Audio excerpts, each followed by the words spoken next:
आने का अंदेशा है, क्योंकि बहुत सारे जो जॉब करते हैं फैक्ट्रियों में हो या अलग अलग सेक्शन में हो तो उनको छुट्टी नहीं मिलती थी। तो इस बार संडे रहने के कारण, रविवार रहने के कारण बहुत बड़ी संख्या आने का भी अंदेशा है।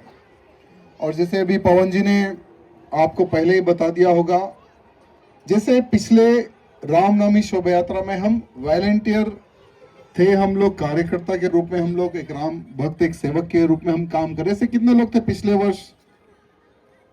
यानी हर वर्ष नए कार्यकर्ता ऐड होते जा रहे। तो चलो, जितने भी जो नए कार्यकर्ता ऐड हुए हैं उन सभी कार्यकर्ताओं को बस एक ही एक सूचना है, 5 तारीख के दिन जैसे पवन जी 2 बजे बोले, लेकिन हम लोग 12 बजे मिलने का प्रयत्न करेंगे। 12 बजे आप आएंगे तो साथ में भोजन भी हम लोग करेंगे और पूरी व्यवस्था करेंगे। जैसे 4 से 5 6 व्हीकल रहती है, मूर्तियां रहती है, प्रतिमाएं भगवान रामचंद्र जी की और दूसरी उन सभी को हम लोग ठहर कर सजाने का काम करेंगे। और रात का भी भोजन साथ में ही होगा। लेकिन सभी कार्यकर्ता 12 बजे ही आने का प्रयत्न करें, ये सभी कार्यकर्ताओं से मेरा निवेदन है। और हर बार मैं एक ही बात कहता हूं, आज हम हैं कल नहीं रहेंगे, लेकिन ये शोभा यात्रा ऐसे ही चलती रहनी चाहिए। लेकिन वो कब चलेगी?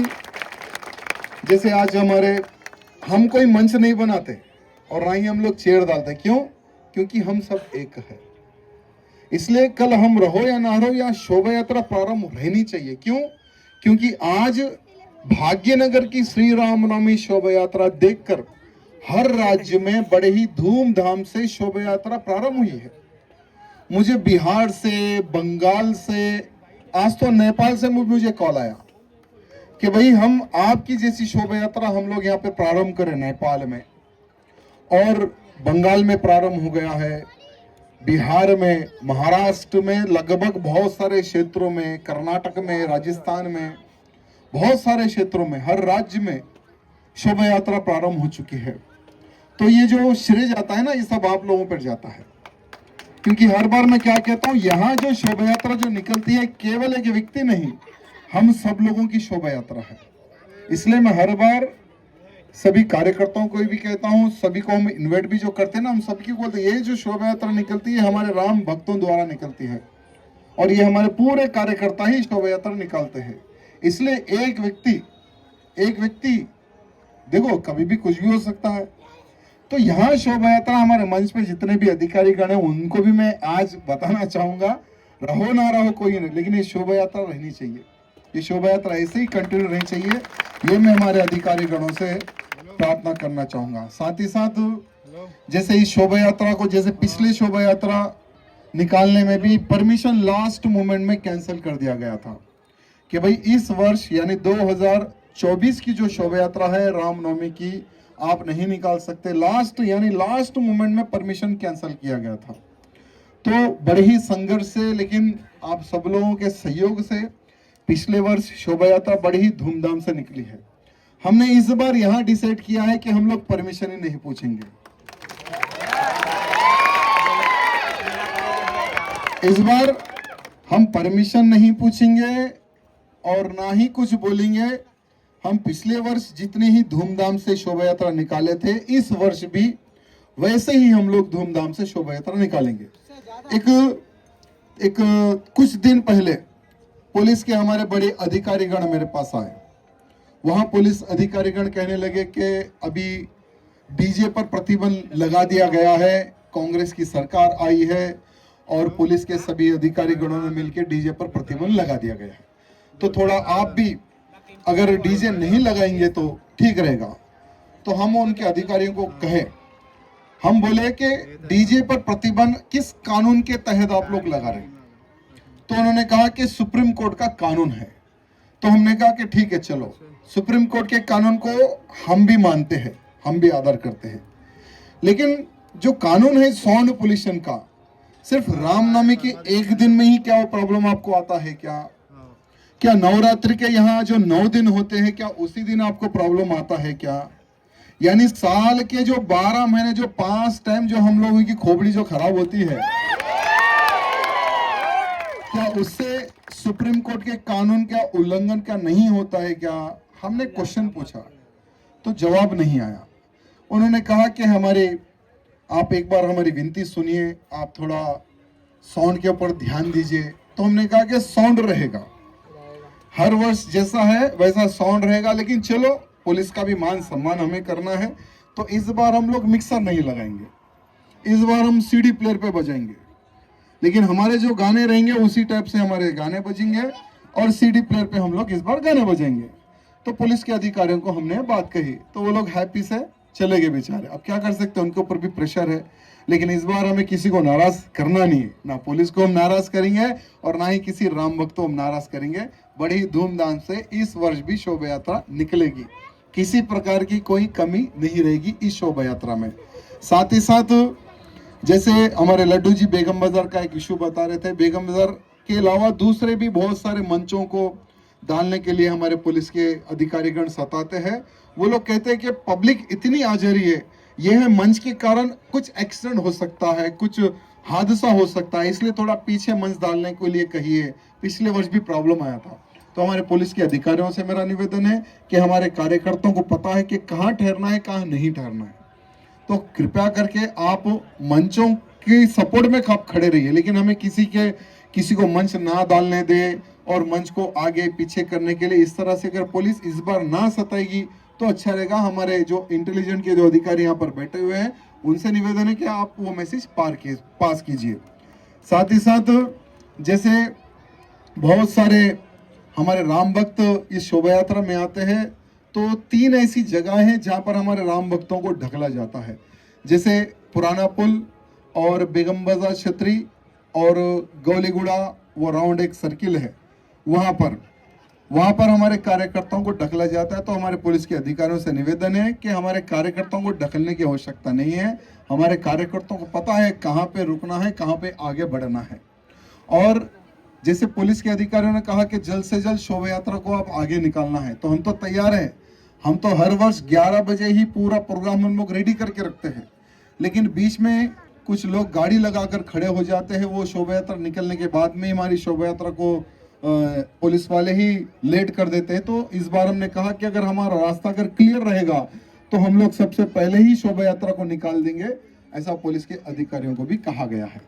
लेकिन सबसे अच्छी बात यहाँ है कि आज भगवान श्री रामचंद्र जी के आशीर्वाद से 2010 में यहाँ शोभा यात्रा प्रारंभ हुई थी और लगातार निरंतरन शोभा यात्रा बढ़ते जा रही है।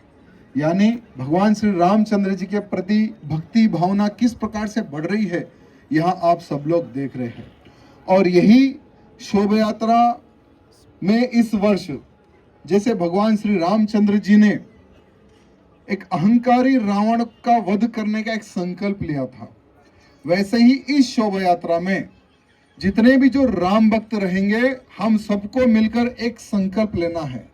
पहला संकल्प होगा कि संभाजी नगर में जैसे छत्रपति शिवाजी महाराज तो ऐसे एक शूरवीर थे, अगर शिवाजी ना होते तो आज भारत में कोई हिंदू ना होता। तो ऐसे हमारे छत्रपति शिवाजी महाराज के पुत्र संभाजी महाराज जी को 39 डेज तड़पा कर उनकी निर्मम किस प्रकार से हत्या की गई है, आज पूरा भारत का हिंदू देख चुका है, समझ चुका है छावा मूवी के माध्यम से।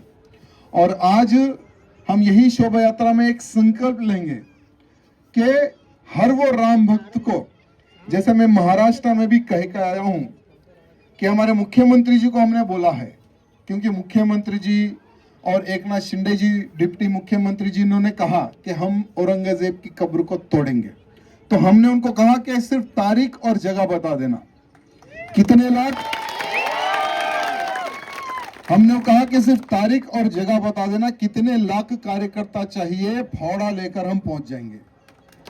जैसा हमने कहा तो एक पार्टी का एक एमएलसी, एक कोई की नालायक एक एमएलसी है, उसने कहा कि हमारे महाराष्ट्र के नौजवानों को भड़काने का प्रयत्न ना कर राजा सिंह, अगर खबर उखाड़नी है तो तेरे बेटे को लेकर आ जा फावड़ा लेकर। तो नालायक को पता नहीं है कि अब हमारा बेटा छोटा नहीं बहुत बड़ा हो गया है, वो औरंगजेब की भी खबर भी खो देगा, अगर समय पड़े तो तुम्हारे भी खबर खो देगा। तो अभी एक माहौल बन चुका है। तो हम इस वर्ष श्री रामनवमी के शुभ अवसर पर एक संकल्प लेंगे कि औरंगजेब की खबर को उखाड़ने का एक संकल्प लेंगे। दूसरा संकल्प रहेगा कि अभी भारत एक गृह युद्ध की ओर बढ़ रहा है, क्योंकि भारत का आप सब लोग वातावरण देख रहे कि अब भारत हमारा हिंदू राष्ट्र की ओर बढ़ रहा है। जब भारत हमारा हिंदू राष्ट्र की ओर बढ़ेगा ना, तो हिंदू राष्ट्र नहीं बनना है ऐसे बहुत सारे जो औरंगजेब की जो नाजायज औलादें हमारे भारत में जो छुपी हुई है ना, तो हमारे पुराने शहर में भी बहुत सारी औरंगजेब की नाजायज औलादें हैं, जिसमें एक बड़ा ओवैसी छोटा ओवैसी भी आता है। तो ये लोग क्या करेंगे कि हिंदू राष्ट्र ना बने, औरंगजेब की खबर ना खुदे, तो एक माहौल खराब करने का ये लोग प्रयत्न करेंगे। लेकिन जब भी हो हमें अवसर पड़े तो सभी हिंदुओं को एक मंच पर आकर उन सभी दुष्ट शक्तियों को हमें जवाब देना है जो हमारे आड़े आएगी, या हिंदू राष्ट्र के आड़े हो या औरंगजेब की खबर उखाड़ने में हो। यह संकल्प भी हमें इस वर्ष लेना है। साथ ही साथ एक संकल्प ये भी हमें लेना है कि हर वो हिंदू हफ्ते में एक दिन हमारे धर्म का प्रचार करना है, अपनी बस्ती में हो, अपनी कॉलोनी में हो। क्योंकि देखो मित्रों, सिर्फ एक व्यक्ति कोई भी कार्य नहीं कर सकता। अगर हमारे 4 हाथ होंगे, अगर 12 हाथ होंगे, अगर लाखों हाथ होंगे ना, तो ज्यादा हम हमारे हिंदू समाज को सुरक्षित रख सकते हैं। तो इसलिए हर वो व्यक्ति अपने अपने कॉलोनी में, अपने अपने बस्तियों में मुझे लव जिहाद के खिलाफ में खड़े होना है। लव जिहाद में किसी मेरी बहन बेटी को शिकार होने नहीं देना है, ये संकल्प कर लेंगे। हफ्ते में एक दिन अगर हम डोर टू डोर का प्रचार करेंगे तो बहुत सारे लव जिहाद के प्रति जो हमारी बहन बेटी जो शिकार हो रही है ना, उनको हम रोक सकते हैं। ये भी संकल्प हमें लेना है। साथ ही साथ और बहुत सारे कार्यकर्ता लोगों को अभी मैसेज नहीं पहुंचा है, तो आप सोशल मीडिया के माध्यम से अपने फेसबुक हो, इंस्टाग्राम हो या यूट्यूब हो, बहुत सारे कार्यकर्ता यूट्यूब में भी वीडियो हर वर्ष अपलोड करते हैं। तो यूट्यूब के माध्यम से भी, सोशल मीडिया के माध्यम से सभी कार्यकर्ताओं को आपको कहना है कि अधिक से अधिक संख्या में, ये हमारी रामनवमी है, हमारी शोभा यात्रा है, इसको सफल करने के लिए आइए, ऐसा एक आप सबको आह्वान करना है। और अगर किसी का कोई क्वेश्चन है तो मैं आंसर दूंगा। जैसे इस वर्ष, पिछले वर्ष का आप लोगों का अनुभव होगा, जो जो छोटी मोटी जो गलतियां होगी उसको हम किस तरह से सुधार सकते हैं, उस पर भी, उस विषय भी हम लोग चर्चा कर सकते हैं। और कुछ बोलना है कार्यकर्ताओं को, या कोई इशू मैंने क्या छोड़ा है क्या, कोई पॉइंट हो ఇంకా ఏదైనా తెలుగులో అది ఒక 2 నిమిషాలు